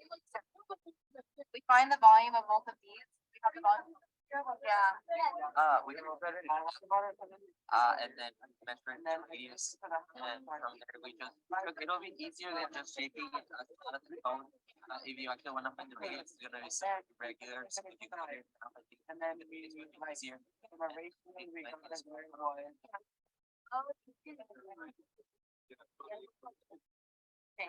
have to measure the radius. So let's see. 2.7, just 2.7. Okay, daripada video ni first kita tengok 3 orang, 1 kumpulan. Okay. Nombor 2 active learning. Nombor 3 dia menggunakan prior knowledge dia. Memang strong lah kat sini kan. So kalau kita cara belajar dekat UK ataupun semasa saya di A-level untuk matematik, dia tak rigid dengan jawapan lah. So biasanya kalau waktu saya belajar di A-level, cikgu saya akan cakap jangan delete atau potong atau padam apa-apa jawapan. Contohnya lah, jangan potong apa-apa jawapan, biarkan saja. So dia akan baca semua jenis jalan kerja yang kita buat untuk selesaikan satu masalah tu. So samalah dengan apa yang cikgu ni ajar. Even di peringkat masuk je university first year pun, masuk dalam lab, dia memang letak barang macam tu. Kita letaklah tabung uji ke apa ke. Ni semasa saya di luar negara lah. Saya letak semua tabung uji, apa benda, semua alat. Dia bagi tahu kita, okay, buat satu projek sains. Pilih je apa-apa. Kita yang kena rancang buat itu jam kena siap 3 jam. And then balik hanya untuk reporting saja. Tu cara cara mereka menjalankan macam ni lah, projek macam ni. Problem based learning macam ni. Okay. Mungkin dekat negara kita tak biasa sebab kita sangat syllabus oriented lah kot. Mungkin saya boleh kata macam tu. Okay. Next, kita tengok kepada video yang seterusnya. So, masuk kepada part pembentangan. Our slice method. So pretty much the idea is just to cut the lemon into a lot of small slices, which then are cylinders, and to find the volume of each of the cylinders. And so I explained that method here. This is the formula for the volume of the cylinder. And this chart just shows our numbers for all of our very tiny cylinders, the volumes of all of them, and then added together, this was the total volume of our using this method. The other methods that we had kind of talked about, like one that we played around with was like the Play-Doh mold, which I saw some other people were doing. So shout out to y'all as well. Just the idea of making a mold out of Play-Doh, pulling it apart off the lemon, somehow trying to keep it intact, and then putting either like a different Play-Doh or something else inside. And then once you have that, that'll be your mass, and making that into an easy shaped measure like a cube. So yeah, thank you. They want to use a similar method. So we essentially had like 3 different methods that were like the same premise of splitting it up. This one was Tanya's, and she essentially split it into like a cylinder and hemispheres. Ni pelajar high This school lah, one- bukan pelajar universiti. This one was the one we did at the end, where we just cut the lemon into a single cylinder in the middle, and then it was like 2 cones. It wasn't as exaggerated as this, but Right. yeah. And then the third one was we calculated the center as 2 different frustrums, and then the sides was frustrums. So like cones was like the top cutoff, and then 2 different cones. And then these were our different shell methods. So it's like a calculus formula where essentially we found the formula for the parabola, and then we use this formula called the integral of r squared times pi to find the volume of it if it was revolved around an axis. And r squared is the formula for the parabola. And with that, we got this. And then Ryan took it another step, and he actually found the formula for the ellipses, and we used that in the shell method. And you actually calculate. Yeah, And yes. how similar were your answers, and what did you make of that? Well, these, the shell method one was actually quite a lot similar to these. And then Ryan had one answer that was pretty, our range was like about like high 9s to, I think our largest one was like 13. And then Ryan had one that was like 13. I feel like he had one that was like about 11. So it was on that sort of area. One other question. Yes. Which do you think is the closest approximation of the lemon? It depends on what type of lemon you use, because these 2 are good if the lemon is fairly symmetrical. For your lemon? For our lemon, for the first one we had, it'll probably be these 2, because the cones, it's hard to take into account. Or maybe the hemisphere method. Yeah, but if you're symmetrical, definitely like cutting it into shapes where it's a lot easier to calculate. Okay, so bila saya tengok video ni, 2 video tadi, kita tengok balik kepada research, dia ikut tak 5 step mana yang dia ikut. Adakah dia betul-betul ill-structured, ataupun dia ada juga ciri-ciri yang pertama lah, dia beri problem, and then pelajar tu brainstorm the idea, kemudian dia pilih, choose which method, and then akhirnya dia membentangkan lah. Okay, Then cut the lemon in half, and then we measured the height and the radius. And we went ahead and calculated that there, and then we did that for the other half as well, and we added them together. Another method we did was it was like the negative space method. So we took like a semicircle, we filled it with Play-Doh, and then we put a lemon inside as well. And so we knew that the lemon plus the Play-Doh equaled the volume of the semicircle. And so we got that volume. Then we took the Play-Doh out and molded it into a cube and got the volume of that. So then we went ahead and we took the total volume of the semicircle minus the Play-Doh to get the volume of the lemon. Yeah, and then we knew that the first one, our cone method was 53 and our negative space method was 71. This was an overestimate just because we had some unaccounted space, and then this was an underestimate, so we thought that it would lie somewhere between these 2. And you were using centimeters. Yeah. Okay, kita boleh lihat macam mana problem base ni berjalan. Belajar ni boleh argue tentang solution yang dihasilkan, dia boleh terangkan mana satu yang lebih accurate, apa kesilapan yang dia buat menyebabkan bacaan atau kiraan dia jauh daripada yang method lain yang digunakan. So kat sini pelajar tu dia sendiri mengeluarkan maklumat, dia mencari maklumat untuk cari formula baru. Itulah dia problem solving. Problem based. Problem based. So I'm gonna wrap it. Alright. Itulah dia problem based learning. Ya, Cikgu Ija. Sepatutnya PBL dibudayakan kepada semua golongan tanpa mengira tahap murid. Guru boleh cuba jalankan PBL dengan pendekatan ikut aktiviti supaya sesuai murid berbeza kecerdasan dia. Cikgu Ija, betul. Okay, dan itulah berdasarkan kajian macam saya kata tadilah, bila seorang researcher nak melaksanakan kajian di sekolah, macam-macam faktor yang kita perlu tengok. Satu, macam saya kata tadi, kita kena tengok dari segi aspek pelajar tu sendiri macam mana. Macam mana. Tu satulah, kawasan ni macam mana, background dia mesti sama, cukup ke tak? Sampel tu cukup ke tak? Kalau tak cukup, kita tak boleh nak buat. Okay. And then nombor 2, dari segi contact hour. Adakah kalau sekolah tu hanya 30 minit satu waktu, boleh tak kita buat? Tak boleh lah, kita kena cari sekolah yang boleh buat. Ikut kajian, sebab kita kena ikut kajian, research base kan. So untuk yang projek yang macam ni, mungkin kalau macam sekolah-sekolah yang yang masa terlalu pendek, mungkin kita boleh program outreach lah dekat luar. Kita buat workshop, kita panggil student kita buatlah projek based ni di luar lah untuk beberapa kali. Jadikan tu projek tahunan lah, untuk akhir tahun ke nak kira PBD kan. Okay. Ada lagi soalan ke? Ada sekejap. Soalan seterusnya dari yang ni mungkin soalan yang berdasarkan soalan yang sebelum tu, berkaitan dengan oleh Cik Kia, kemahiran apa yang perlu dikuasai oleh guru untuk melaksanakan PBL? Kemahiran membuat soalan. Apa problem kita nak betul-betul bagi pada pelajar. Dia bukan simply okay lah ni lah kot problemnya, tak. Kita memang kena brainstorm. Okay, brainstorm betul-betul lah, bagi case study. Kita memang kena Google case study tu yang macam mana yang sesuai dengan pelajar kita, dan boleh dibuat. Maksudnya bukan boleh dibuat dalam peringkat kita sebagai guru, tapi boleh dibuat kepada anak-anak murid kita. Tu kalau kita first time baru buat. Okay. Kalau kita belum pernah buat, apa saranan saya yang kedua? Kalau ada sekolah-sekolah yang bersebelahan, berdekatan, yang dah pernah buat, kita boleh buat macam mana? Kita pergi ke sekolah tersebut, jadikan benchmark. Ataupun kita buat collaboration. Okay. Kalau macam di SBP, sekolah-sekolah yang berprestij ni, kadang-kadang kita ada combine 2-3 pelajar, 2-3 sekolah. Sekolah kita akan jadi mentor kepada pelajar ni. Kita buat project listening. So dia akan tengok.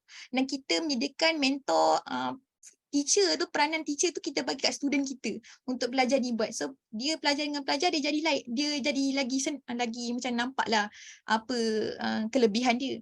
Tu nombor 1. Bila kita bawa pelajar kita keluar, kenal orang lain, macam mana orang lain bercakap, dia memang impak dia luar biasa.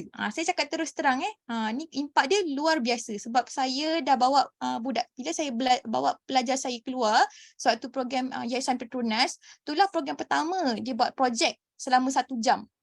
Kita terang, dan kami tak ada di brainstorm pun sebenarnya projek apa yang betul buat, macam mana nak buat, tak ada.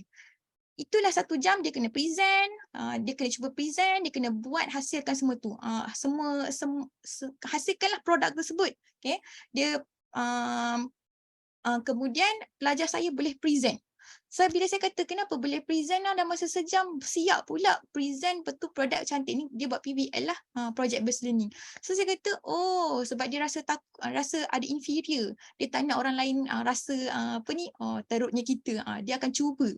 So bila pelajar kita, dia terlalu comfort zone sangat dekat dalam sekolah dia dengan kawan-kawan yang dia hari-hari tengok, bila dia tak jumpa orang lain yang ada communication skill yang sangat baik, kenapa cikgu suruh kita kena communicate? Pelajar kan kalau biasanya dia tak suka kalau kita minta dia membentang. Dia tak tahu kenapa dia kena membentang, sebab dia tak tahu apa fungsi pembentangan tu di alam pekerjaan dia. Dia tak tahu. So bila kita dedahkan dengan macam tu, baru dia akan nampak lebih nampaklah dia punya vision tu nampak lebih jauh sikit. Ada kesan perubahan kat situ. Okay, nombor 2, cadangan yang kedua mungkin kita boleh bawa expert lah. Contohnya dalam saya tengok daripada Stanford ni juga, dan benda ni pun kita gunakan waktu di SBP dulu, kita bawa expert. Maksudnya daripada universiti kita ambil pensyarah-pensyarah dari fakulti engineering datang untuk dia dengar projek pelajar kita, bentangkan pada mereka. Biar mereka sendiri komen. Kalau kita ni cikgu komen dah biasa dah dengar kan, kena komen kan. Biar orang lain pula komen. Apa pandangan mereka. Baru dia tahu, oh patutlah kena macam ni. Betul lah cikgu kita cakap macam ni. Baru diiyakan cikgu kita cakap apa kan. Kita ni cakap apa. So one off lah macam tu. Menjawab soalan ke Afika? Ada lagi tak Afika? Tu cadangan-cadangan saya lah. Okay. Ada satu lagi daripada Cikgu Sari. Apakah perbezaan hands-on activity dengan project-based learning? PBL. Project based learning hands on. Project based learning hands on. Maksudnya kita belajar membuat learning by doing. Kalau tengok kepada project based learning ini, okay, memang daripada kajian dia memang cakap project based ni lah learning by doing. Okay, belajar membuat belajar dengan cara membuat sesuatu. Membuat tangan dia melaksanakan, tengok, uji, ada material dia boleh pegang macam tadi tu lah. Tu project based learning, project based learning berasaskan masalah. Tu satulah. Ataupun problem based learning yang macam ni. Saya kurang faham juga tadi soalan tu hands on dengan juga apa? Project based learning. Project based learning memang hands on. Ataupun cikgu ada kefahaman yang boleh cikgu share dengan saya supaya saya rujuk semula tentang apa maksud hands on pada cikgu? Ada tak Kalau ada Afika? Cikgu Sari? Kalau ada Cikgu Sari? Okay, Assalamualaikum. Cuma saya terpanggil tadi bila dikatakan problem based learning ni, kalau tadi saya dengar kata dia hanya untuk budak pandai, tapi setahu saya yang saya didengar dan kita ditatarkan problem based learning ni is not only for budak-budak yang pandai, tapi kita sepatutnya benda tu boleh diimplement di sekolah di mana-mana aras pun. Cuma dari segi problem tu sendiri is depend on cikgu how dia nak manage ikut aras pelajar lah. Itu yang dinamakan terbeza. Problem tetap kena ni, cuma pendekatan kita. Dan yang saya nampak bila kita kata problem based learning, normally dia di dalam itulah dia akan integrate dia punya project based learning dan juga hands on, sebab di situ dia akan comes together. So tadi ada benda yang saya nampak tu macam bila kata untuk budak yang pandai saja, so macam saya kata macam tu lah sikit kan jadinya. So saya nampak tu, so yang saya bertanya tadi apa beza pula projek hands on dengan project based learning kan. Dalam problem ni biasa problem based learning ni kita utarakan kepada pelajar problem untuk pelajar tengok, dan akhirnya dia akan come out dengan satu projek yang di mana dalam dia memang kena hands on untuk dia dapatkan sesuatu. Itu yang saya faham lah. Terima kasih. Okay, saya ulang balik tadi saya cakap problem based learning sewaktu awal kajian sebelum 2008 kebanyakannya menekankan kepada high achiever. Okay, kerana pertama dari sudut maturity of the student. Kemudian lepas 2008 kajian mula menjalankan kepada pelajar-pelajar yang low achiever. So bila kajian ini dijalankan, dia menggunakan bukan satu saja, dia gunakan scaffolding. Okay, scaffolding tu macam mana? Dia bukan sekadar bagi masalah saja. Dia bagikan satu kajian yang paling mudah, dia bagikan worksheet. Dia bagi satu worksheet, kemudian worksheet tu mengandungi pre-design question, saya kata tadi. Guru tu memberikan soalan yang berstruktur. So dia mass structured. Sangat budak tu mengikut kepada soalan-soalan tersebut. Okay. So bila dia buat kajian macam tu, dia tengok. Dia bagi kat student tu buat soalan, masih lagi kumpulan kecil, dan satu lagi dia cuba asingkan. Okay. Satu lagi kumpulan, dalam kumpulan kecil tu juga, tapi dia buat soalan secara sendiri dulu. Dia buat sendiri dulu, kemudian dah settle pelajar tu buat sendiri, baru dia duduk balik dalam kumpulan dia dan bincangkan. Daripada kajian tersebut, significant value menunjukkan bahawa apabila untuk pelajar yang ada low achiever, kita kena, bila kita bagi worksheet yang ada problem yang kita nak bagi tahu ni, okay, yang more structured ni, kita kena bagi dia buat secara individu dulu. Jangan bagi dia secara kolaboratif dulu. Sebab takut nanti dia tak boleh nak voice out jawapan dia. Dia malu, dia kurang self confident. Apatah lagi bila dalam satu kumpulan tu heterogeneous. Ada yang pandai, ada kurang. Okay? Sebab ada juga soalan guru-guru mesti akan tanya, kalau kita ada multi level pelajar dalam kelas, adakah kita kena asingkan siap-siap? Tak semestinya, boleh je heterogeneous. Tapi cara kajian tu dibuat dia macam tu. So bila kita tengok kajian, kita cuba adaptasi dalam sekolah. So apa yang saya cakap ni berdasarkan kajian yang telah dibuktikan. Okay, kajian yang telah dibuktikan. Kemudian dia scaffold juga dengan teknologi. Kita panggil tadi framework dia TPACK, iaitu teknologi pedagogical content knowledge. So TPACK ni kebolehan siapa? Kebolehan cikgu tu. Cikgu tu ada kompetensi untuk teknologi. Pedagogi dia okey dan juga dia ada konten yang kuat. Tu membantu lebih-lebih lagi untuk pelajar yang low achiever. Tu salah satu perkara lah. Tu yang kedua, bila ada juga soalan saya ulang balik, persoalan-persoalan yang dijelaskan dalam kajian. Kajian penyelidikan lah. Ni bukan kajian tindakan, kajian penyelidikan. Bila ditanyakan, bagaimana pula dengan kelas yang 35 ke 40 orang semua tu low achiever? So low achiever ke high achiever macam nak tahu? Berdasarkan kalau dekat universiti tengoklah skor dia berapa, dia punya 4 flat ke 2.1 ke, contoh macam tu. Kalau pelajar kat sekolah, kita tengok result exam dia macam mana. Exam secara performatif lah, contoh kan, lebih formatif. Kalau summative tak adalah banyak-banyak sangat subjek. Okay? Banyak-banyak sangat topik. Okay? Formatif, contoh formatif dia. Okay. And then bila kita kita dah tahu dah diagnosis pelajar ni macam mana, peranan cikgu apa? Okay, peranan cikgu, dia memang cakap cikgu kena tahu learning style pelajar berdasarkan VARK. VARK tu. Dia kena tahu. Sebab untuk implement PBL yang sama untuk pelajar high achiever kepada low achiever tak boleh sama. Sebab learning style kedua-dua ni adalah berbeza. Jadi kita kena beri supaya pelajar ni dapat belajar dengan cara dia. So kita kena buat cara lain. Mungkin kita boleh ambil dan kita boleh adapt. Maksud ambil yang sama, adapt tu kita olah balik. Nak olah dia jadi boleh buat, kita kena buat dulu. Macam itulah yang ni saya bercakap berdasarkan kajian yang beberapa kali buat dan dibuktikan. Kita ni belum buat je. Sebenarnya kita ni belum buat, kita dengar je saya ni kan. Belum buat, masih mendengar, masih membaca. So bila nak buat, ni lepas ni saya akan buat lah ni kan. Lepas ni saya akan buat, baru kita boleh tengok macam mana.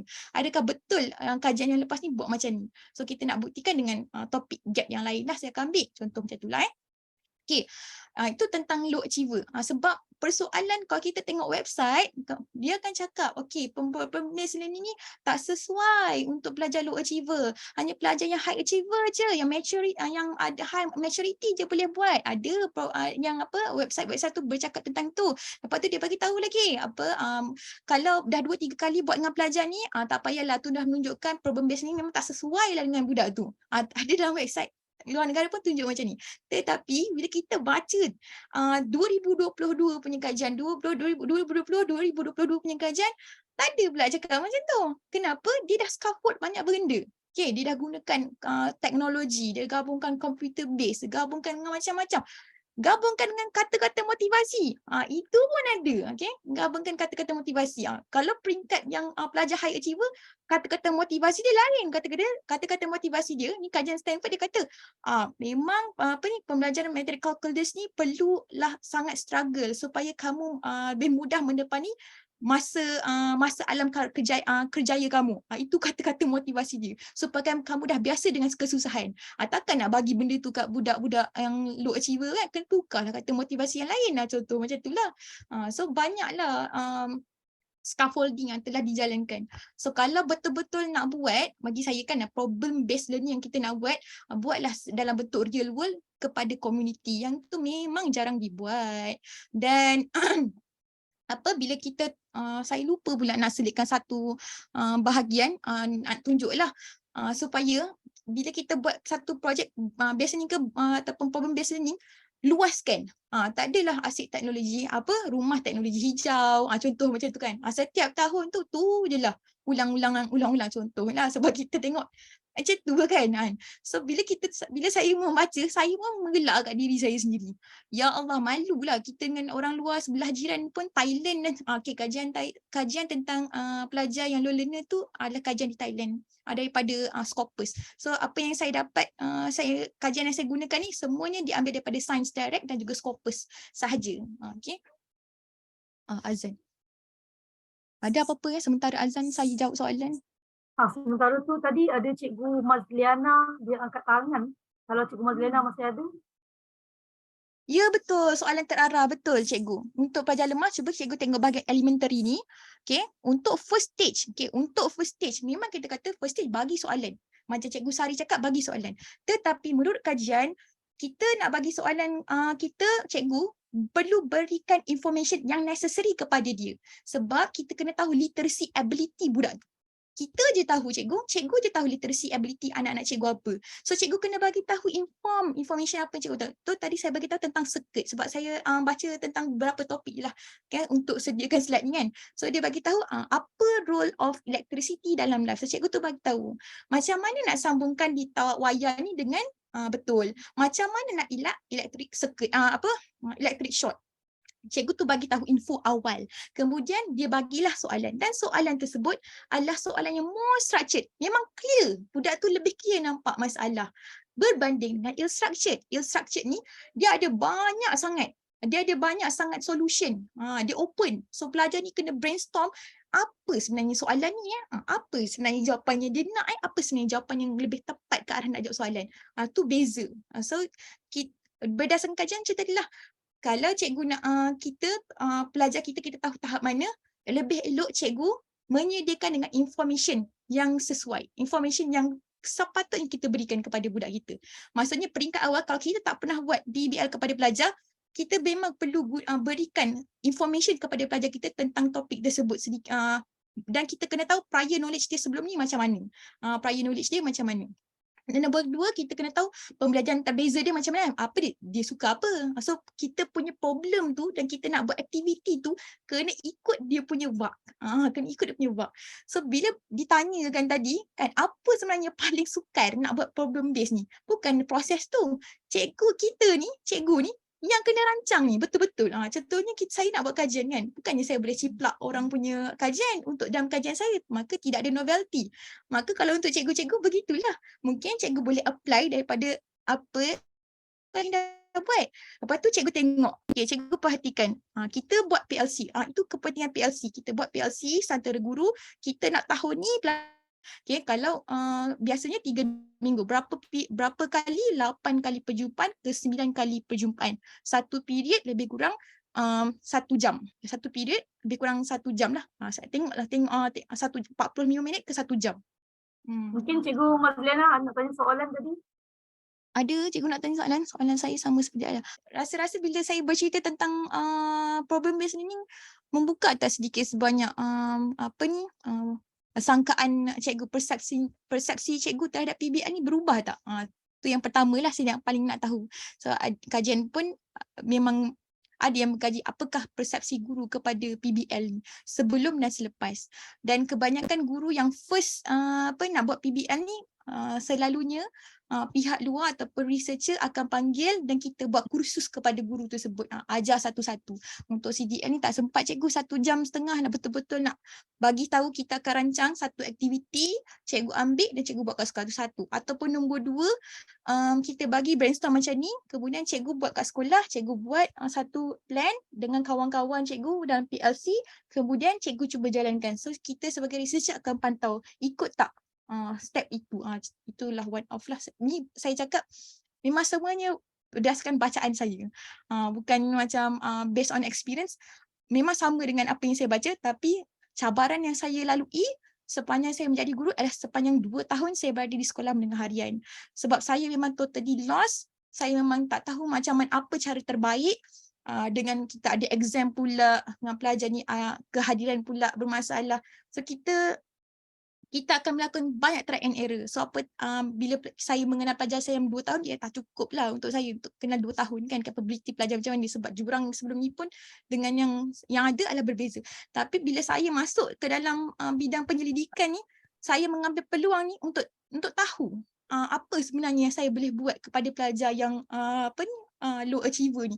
Takkan nak biar macam ni, takkan mereka tak boleh langsung ada kriteria problem solving, takkan mereka tidak langsung ada boleh peningkatan dalam conceptual development, takkan tak ada langsung peningkatan dari segi attitude terhadap sains, attitude terhadap PBL, attitude terhadap bidang STEM, ataupun macam mana pula tentang kaitan dia tentang self efficacy ataupun dia punya self belief.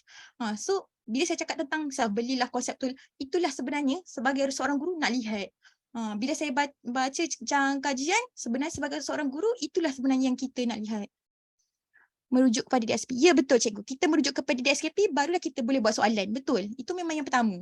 Tema tu tema daripada DSKP yang TP 6 tu kan. Betul. Kita boleh apply jenis inquiry ke arah kecerdasan murid semasa menyangka PBL. Ya betul. Okay, inquiry terbimbing. Ya betul, inquiry based adalah conceptual development, conceptual exchange yang kita bagi tadi. PBL mazhab keempat. Di mana PBL mazhab keempat tadi, conceptual tu adalah kalau nak dilakukan, itulah dilakukan kepada murid di sekolah prasekolah. Kalau dekat luar negara, konsep tu dilakukan di prasekolah. Dia dah build dah daripada awal. Sebab itu ialah proses pertama young learner mengenal sains melalui conceptual exchange. Dia tak guna medical tu, dia tak guna konsep yang 5 step tu, dia tak guna juga step yang project based, dia guna yang conceptual tu. Okay. Betul, tapi PBL perlu disesuaikan dan diadaptasi dengan persistahan dan komuniti. Betul. So kalau kita tak boleh nak adaptasi, maksudnya ada sesuatu yang perlu diubah. Contoh saya kata tadi, masa kat sekolah kita 30 minit dia, memang patutlah susah nak buat PBL ni. So kita kena bincang dengan pihak atasan macam mana kita nak buat. So kalau dia memerlukan kita sama-sama ni terbukalah. Sama-sama nak kita sama-sama terbuka, kita sama-sama nak ada sedikit kepuasan dalam mengajar tu, macam macam takkanlah 8 tahun kita, saya 8 tahun macam ni je kan, macam tak ada adding value lah untuk diri kita sebagai guru saya, untuk saya lah. Macam saya tak tahu apa benda. Takkanlah lama-lamanya kita pakai chalk and talk, takkanlah lama-lamanya kita bila dunia menggunakan internet, bila PKP berlaku, semua orang berubah kan. Macam itulah kita juga. Ada lagi apa Afiqah? Saya masih lagi tinggal 1 minit dia, saya nak minta maaf lah kat cikgu-cikgu kalau ada saya terkasar bahasa pada hari Jumaat ni. Saya minta maaf pada hari yang mulia ni. Segala ilmu yang saya sharekan bukanlah maksud saya paling banyak tahu tentang hal ini, hanya pada bacaan, dan mungkin saya perlu lagi mendalami kepada saya punya supervisor yang itu bidang dia juga. Dan juga lebih meneroka lah, mungkin saya perlu pergi ke sekolah untuk buat kajian rintis ataupun case study dan sebagainya. Dan terima kasih kepada cikgu-cikgu yang memberikan pandangan dan cikgu-cikgu yang melontarkan soalan. Semoga apa yang kita belajar hari ini adalah ilmu yang bermanfaat dan ia membawa kepada kebaikan kepada kita bersama, dunia dan akhirat.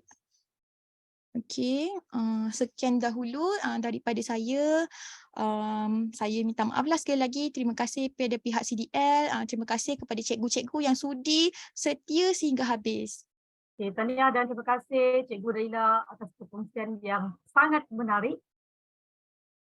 Dan bagi Ada cikgu sijil dekat dalam tu. Sijil. Sijil ada. Ni belum ada lagi. Ni dekat dalam okay. dekat dalam apa? Hands on tu, form. Okay, link baru di-upload, baru dikongsi. Apa harapan saya tau Afiqah sebenarnya? Harapan saya supaya akan datang, kalau kita ada simposium ke kan, ada JPN nak buat kan, biarlah lepas ni bukan project based daripada pelajar, kita nak problem based pula kali ni kan. Biar cikgu-cikgu share kan, supaya semua orang boleh dapat tahu, semua orang boleh belajar, semua orang boleh implement.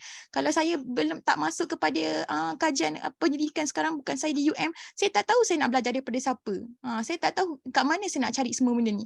Bila saya dah ada masa, sebab saya dapat beasiswa HLP ni, kat sinilah saya memang menggunakan masa saya untuk study betul-betul lah apa sebenarnya yang saya nak dalam pendidikan kepada murid-murid kita.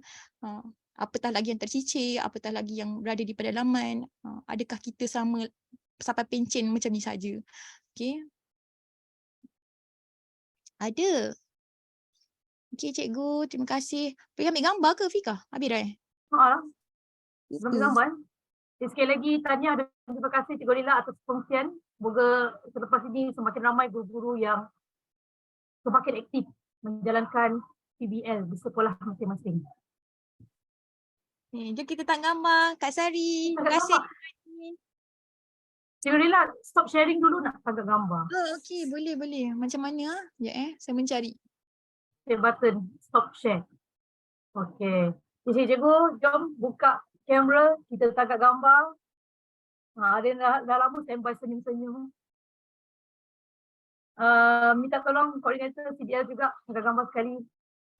Dari Cikgu Mas, Cikgu Sari, tadi ada Cikgu Nusia. Ramai kawan hari ni. So dekat sini ada 5 pages. Okay, juga senyum. Okay, kita page yang pertama. Page yang kedua. Page yang ketiga. Page yang keempat.